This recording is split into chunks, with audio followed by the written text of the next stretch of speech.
Hi മക്കളെ. Yes, അപ്പൊ നമ്മുടെ ഈ ഒരു ഫസ്റ്റ് യൂണിറ്റിലെ ഫസ്റ്റ് ചാപ്റ്റർ ആണ് നമ്മളിപ്പോ കഴിഞ്ഞത്, ആ റോബോട്ടിന്റെ കഥ. ഇനി നമുക്ക് എന്താണ് ഇതിനകത്ത് പഠിക്കാനുള്ളത്? ഇനി നമുക്ക് ഇതിനകത്തൊരു നല്ലൊരു പോയം പഠിക്കാനില്ലേ? ഒരു അടിപൊളി പോയം. അപ്പൊ പോയത്തിന്റെ ക്വസ്റ്റ്യൻസ് ഇമ്പോർട്ടന്റ് ആണ് കേട്ടോ. പോയത്തിന്റെ ക്വസ്റ്റ്യൻസ് ചിലപ്പോൾ നിങ്ങൾക്ക് ക്വസ്റ്റ്യൻ പേപ്പറിൽ ആദ്യം റീഡിംഗ് കോംപ്രിഹെൻഷൻ ആയിരിക്കും തരിക, അതായത് ആ ചാപ്റ്ററിന്റെ പാരഗ്രാഫ് തന്നിട്ട് അതിനകത്തുള്ള ക്വസ്റ്റ്യൻസ് ആയിരിക്കും. ചിലപ്പോൾ നേരെ പോയം തന്നിട്ട് പോയം ക്വസ്റ്റ്യൻസ് ആയിരിക്കും തരാം കേട്ടോ. അപ്പോ പോയം ക്വസ്റ്റ്യൻസ് വരികയാണെങ്കിൽ എന്ത് ചെയ്യണം ഞാൻ പറഞ്ഞുതരാം. നമുക്ക് നോക്കാം ഏതൊക്കെ പോയം ക്വസ്റ്റ്യൻസ് ആണ് ഇമ്പോർട്ടന്റ് ആയിട്ട് വരാൻ സാധ്യതയുള്ളത്. അപ്പൊ നമുക്കുള്ള പോയതാണ് പോയമാണ് നമ്മളുടെ and in wonder and amazement I Singh എന്ന് പറയുന്ന നമ്മുടെ രവീന്ദ്രനാഥ ടാഗോറിന്റെ പോയം അല്ലെ. എത്ര മനോഹരമായ പോയമാണ്, എത്ര ബ്യൂട്ടിഫുൾ ആണ്. നമ്മളുടെ എന്താണ് and in wonder and amazement I Singh. അദ്ദേഹം വളരെ എന്താണ് ഒരു ബ്ലിസ്ഫുള്ളി ആണ് അദ്ദേഹം പാടുന്നത്. ഭയങ്കര അനുഗ്രഹത്തോടു കൂടി അദ്ദേഹം പാടുകയാണ്. കാരണം അദ്ദേഹം പാടുകയാണ്, ഈ മനോഹരമായ ഈ ലോകത്ത് എനിക്ക് ഒരു സ്ഥാനം തന്നല്ലോ, അതുകൊണ്ട് ഞാൻ അതിങ്ങനെ ആനന്ദത്തോടു കൂടി പാടിപ്പോവുകയാണെന്ന് അദ്ദേഹം പറയണം. ഓരോ വരികളിലും അദ്ദേഹം പറയണം and in wonder and amazement I Singh. ഓരോ സ്റ്റാൻസയിലും കണ്ട, ഇവിടെ ഓരോത്തോടും അദ്ദേഹം പറയുന്നുണ്ട് കണ്ട. അപ്പൊ അത്രയും ബ്യൂട്ടിഫുൾ ആയിട്ട് പ്രകൃതിയെയും മറ്റ് ഈശ്വരന്റെ അനുഗ്രഹത്തെയും എല്ലാം വർണ്ണിക്കുന്ന ഒരു പോയമാണ് നമ്മുടെ wonder and amazement I Singh. ഇനി നമുക്ക് ഈ പോയത്തിന്റെ പ്രധാനപ്പെട്ട കാര്യങ്ങളിലേക്ക് കടക്കാം. ഈ പോയത്തിൽ നിങ്ങൾ 25th പേജിൽ ഈ പോയത്തിൽ ഒരു പ്രധാനപ്പെട്ട കാര്യം പറഞ്ഞിട്ടുണ്ട്. അത് നല്ലതായിട്ട് പഠിച്ചു വെച്ചോ, കാരണം അതൊക്കെ ചോദിക്കും ഈ പോയത്തിൽ. നോക്കിട്ടാ, ഈ പോയത്തിൽ ഒരു കാര്യമാണ് റെഫ്രെയിൻ എന്ന് പറയുന്ന ഒരു കാര്യത്തെ പറ്റി പറഞ്ഞിട്ടുണ്ട്. എന്താണ് ഈ refrain? The phrase and the carrier home. ഇത് വേറൊരു പോയത്തിലുണ്ട് മക്കളെ, നോക്കട്ടാ. The phrase and call the cattle home is used 3 times. Such repetitions are called refrain. വേറൊരു പോയത്തിന്റെ ഒരു ഭാഗം നിങ്ങൾക്ക് കാണിച്ചു തന്നിട്ടുണ്ട്. നിങ്ങളുടെ ടെക്സ്റ്റ് നോക്കിയാൽ മതി. അതിൽ നിന്നും ഈ ഒരു ഭാഗം അതിനകത്ത് റിപ്പീറ്റ് ചെയ്തിട്ടുണ്ടെന്നാണ് പറയുന്നത്. ഇനി നിങ്ങളോടുള്ള ചോദ്യം ഇതാണ്, can you find out a line which is repeated in this poem? Write it down. ഇനി നിങ്ങളോട് പറയുന്നു, നിങ്ങൾക്ക് തന്നിട്ടുള്ള and in wonder and amazement എന്ന് പറയുന്ന ഈ പോയത്തിൽ ഇതേപോലെ റിപ്പീറ്റ് ചെയ്യുന്ന വരികൾ ഏതാണ്? അതേതാണെന്ന് നിങ്ങൾക്ക് അറിയാലോ. ഇപ്പൊ തന്നെ കഴിഞ്ഞ കുറച്ചു മുമ്പ് ഞാൻ പറഞ്ഞല്ലേ ഈ വരികൾ അദ്ദേഹം വീണ്ടും വീണ്ടും വീണ്ടും പാടുന്നു എന്ന്. അപ്പൊ മക്കളെ, ഒരു പാട്ടിലോ ഒരു പോയത്തിലോ എന്തിലോ ഏതെങ്കിലും ഒരു വരി വീണ്ടും വീണ്ടും ആവർത്തിച്ച് ഇടക്കിടക്ക് നമ്മൾ പറയുന്നുണ്ടെങ്കിൽ ദാറ്റ് ഈസ് കോൾഡ് റെഫ്രെയിൻ. അതിനെ വിളിക്കുന്ന പേരാണ് റെഫ്രെയിൻ. അപ്പൊ ഈ പോയത്തിലെ റെഫ്രെയിന്റെ എക്സാമ്പിൾ ഏതാണെന്ന് നിങ്ങളോട് ചിലപ്പോൾ ചോദിക്കും. അപ്പൊ നമ്മൾ എന്ത് പറഞ്ഞണം? ദേ നമ്മളുടെ പോയത്തിൽ ഒരു കാര്യം ഉണ്ടല്ലോ.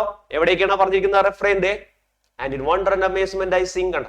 വീണ്ടും അത് തന്നെ പറഞ്ഞിരിക്കുന്നു, വീണ്ടും പറഞ്ഞിരിക്കുന്നു. So this is the refrain. ഇതാണ് ആവർത്തിക്കുന്ന ആ വരി. ഓക്കെ അല്ലേ? ഇത് സിമ്പിൾ ആയിട്ട് പറഞ്ഞുകൂടെ? റെഫ്രെയിൻ ചോദിച്ചു കഴിഞ്ഞാൽ ഈ വരി എടുത്ത് എഴുതാലോ. ഓക്കെ, അത്രേ ഉള്ളൂ. അപ്പൊ ഇനി നമുക്ക് ഇതിനകത്ത് തന്നെ വേറൊരു കാര്യം പഠിക്കാം. ദേ ഇതുപോലെ തന്നെ വേറൊരു പോയത്തില് in sun S in sky is repeated in sun and stars also. This repetition is called alliteration. ഇവിടെ വേറൊരു പോയറ്റിക് ഡിവൈസ് ആയിട്ടുള്ള അലിട്രേഷനെ പറ്റി പറഞ്ഞിരിക്കുകയാണ്. എന്താണ് ഈ അലിട്രേഷൻ? അപ്പൊ അലിട്രേഷൻ എന്താന്ന് ഇവിടെ കൊടുത്തിട്ടുണ്ട്. The repetition of initial consonant sounds of a word in the same line of a poem is called alliteration.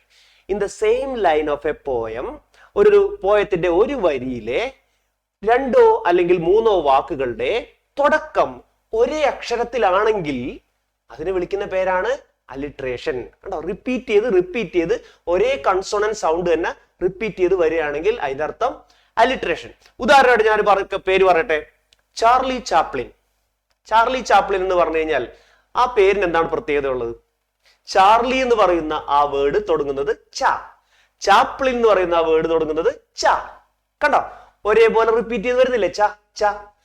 അങ്ങനെ പോയത്തിൽ റിപ്പീറ്റ് ചെയ്ത് വരുമ്പോ അതിന്റെ പേരാണ് അലിട്രേഷൻ. അതാണ് എഴുതിയിരിക്കുന്നത്, repetition of initial consonant sound of a word in the same line of a poem. അപ്പൊ അത് ഒരു ലൈനിൽ തന്നെ ഇരിക്കണം കേട്ടോ. അല്ലാണ്ട് ഒരു ലൈനിൽ റിപ്പീറ്റ് ചെയ്ത് വാക്ക് പിന്നെ അടുത്ത ലൈനിൽ റിപ്പീറ്റ് ചെയ്യരുത്. ഒരു ലൈനിൽ തന്നെ 2 വാക്കുകളുടെ ഈ പറഞ്ഞ പോലെ ച ച അല്ലെങ്കിൽ പ പ എന്ന് പറയട്ടെ. ഫഹദ് ഫാസിൽ, ഫഹദ് ഫാസിൽ. എന്താണ് അതിന്റെ പ്രത്യേകത? ഫ ഫ. നമ്മൾ അദ്ദേഹത്തെ അങ്ങനെയല്ലേ വിളിക്കണം, ഫ ഫ. അതുപോലെ തന്നെ അദ്ദേഹത്തിന്റെ വൈഫ് നസ്രിയ നസീം, ന ന. കണ്ടോ? അപ്പൊ അതേപോലെ പേരുകൾ ഇങ്ങനത്തെ അല്ലെങ്കിൽ വാക്കുകൾ എഴുതുമ്പോൾ ഒരേ അക്ഷരത്തിൽ തന്നെയാണ് ബിഗിൻ ചെയ്യുന്നതെങ്കിൽ നമുക്ക് വിളിക്കാം അവിടെ അലിട്രേഷൻ ഉണ്ടെന്ന്. ഓക്കെ, ഈ പോയത്തിൽ അലിട്രേഷൻ കാണുമല്ലോ. അപ്പൊ നമുക്ക് നോക്കാം.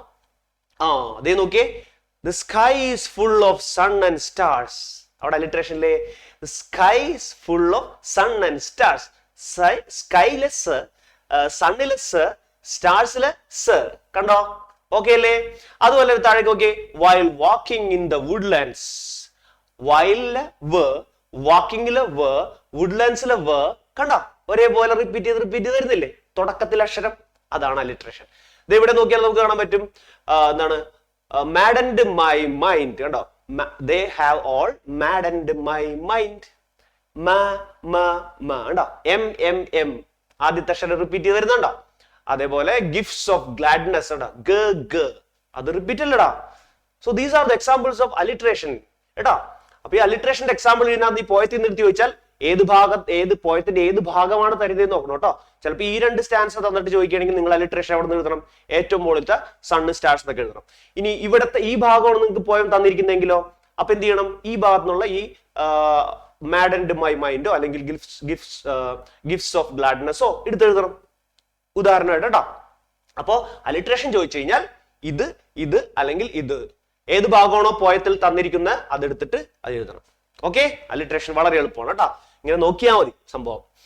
അപ്പൊ ഇനി നോക്കി ഈ പോയത്തിന്റെ പ്രധാന ക്വസ്റ്റ്യൻസ് നോക്കിക്കളയാം. എ ലെവൽ ക്വസ്റ്റ്യൻസിൽ ഞാൻ പറയുന്നു, why does the speaker sing in wonder and amazement, what do you think eternity is rushing tide means, what maddened the poet's mind. പിന്നെ ഈ പറയുന്ന ഞാൻ പോയറ്റിക് ഡിവൈസ് എന്ന് പറഞ്ഞാൽ ഏതൊക്കെയെന്ന് അറിയോ, നേരത്തെ പറഞ്ഞ റെഫ്രൈൻ ഒക്കെ ഇല്ലേ, അലിട്രേഷൻ ഇല്ലേ, അതൊക്കെയാണ് പോയറ്റിക് ഡിവൈസ് എന്ന് പറഞ്ഞത് കേട്ടോ.